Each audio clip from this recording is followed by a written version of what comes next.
Singapore, Indian Prime Minister Narendra Modi stressed on Friday, June 1, the importance of ensuring the freedom of navigation in Asian waters for free trade, days after pledging to help develop a strategic port in Indonesia. Modi is visiting 3 countries in Southeast Asia this week as part of an Act East policy of strengthening relations in the region amid concern over China's rising maritime influence, in particular in the disputed South China Sea. We also reiterated our principal stance, as far as maritime security is concerned, our commitment to a rules-based order, Modi said through an interpreter after holding talks with Singaporean Prime Minister Lee Hsien Loong. We also agreed on having an open, fair and transparent maritime trade commitment in this area, Modi said. On Wednesday, Modi met Indonesian President Joko Widodo and pledged to develop infrastructure and an economic zone at Sabang, on the northern tip of Sumatra Island at the mouth of the Malacca Strait, one of the world's busiest shipping lanes.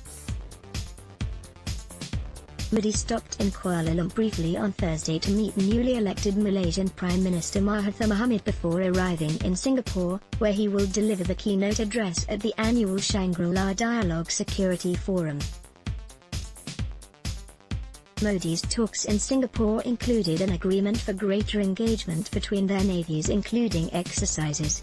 Both prime ministers further agreed to India's proposal for continuous and institutionalized naval engagements in their shared maritime space, including the establishment of maritime exercises with like-minded regional partners, the Singapore Defence Ministry said in a statement. Modi this year invited the leaders of ALTEN Association of Southeast Asian Nations, ASEAN, countries to India Republic Day Parade in New Delhi, the biggest such gathering of foreign leaders at the event. There has been growing unease about China's activity in the South China Sea, which it claims almost in full, and which Brunei, Malaysia, the Philippines, and Vietnam claim in part.